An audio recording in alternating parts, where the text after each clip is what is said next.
अस्सलाम वालेकुम। आज हम चैप्टर नंबर 3 जिसका नाम है सेल स्ट्रक्चर एंड फंक्शन को स्टार्ट करने जा रहे हैं। इस वीडियो के अंदर जो है हम सिर्फ इसका इंट्रोडक्शन को डिस्कस करेंगे और फिर इंशाल्लाह लेक्चर्स जो है टॉपिक वाइज लेक्चर्स अपलोड हो जाएंगे। ओके, फर्स्ट है biology Sindh board. Introduction. We are studying cell from our earliest classes and know that it is the basic structure and functional unit of all living organisms। देखिए, कह रहे हैं कि हम जो हैं सेल को अपनी जो है हमारी पहले वाली क्लासेस जो थी, मतलब शुरू से ही हम पढ़ते आ रहे हैं सेल। हमने उन क्लासेस में यही पढ़ा है कि जो सेल जो होता है स्ट्रक्चर और फंक्शन यूनिट होता है लिविंग ऑर्गेनिजम्स का, और किसी में ये पढ़ा है कि cell is the basic unit of life. Okay, तो इस जो चैप्टर में जो है हम जो सेल के बारे में स्टडी करेंगे और डीपली स्टडी करेंगे।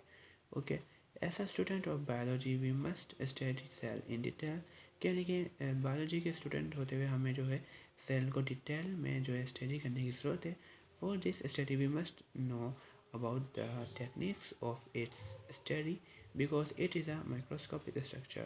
देखें, हमें जो है इसकी टेक्निक्स के बारे में भी पता होना चाहिए क्योंकि ये जो है माइक्रोस्कोपिक स्ट्रक्चर है, क्योंकि ये जो है नेकेड आइज से जो है नजर नहीं आता। Okay, the isolation magnification and other basic needs should understand clearly before this study. देखें, कह रहे हैं कि मैग्नीफिकेशन और आइसोलेशन वगैरह जो है, इसकी मैग्नीफिकेशन यानी कि उसको जूम इन करके देखना माइक्रोस्कोप वगैरह से। ओके, और उसके जो सेल के जो पार्ट्स वगैरह को आइसोलेशन यानी कि अलग अलग करके स्टडी करना जो है बेसिक है होती है इसकी। ये जो है हमें क्लियरली अंडरस्टूड होनी चाहिए बिफोर इसकी स्टडी से। ओके, तो ये रही आज की वीडियो। इंशाल्लाह नेक्स्ट वीडियो में जो है हम ये सारे टेक्निक्स जो है डिस्कस करेंगे। ओके, और बाय द वे मैं जो है एक इलेक्ट्रोफोरेसिस पे जो वीडियो अपलोड कर चुका हूँ, अगर आपने नहीं देखी है तो आप लोग जाके इसी चैप्टर की प्ले लिस्ट के अंदर देख लें। ये इलेक्ट्रोफोरेसिस पे मैं वीडियो अपलोड कर चुका हूँ। ओके, अल्लाह हाफिज़।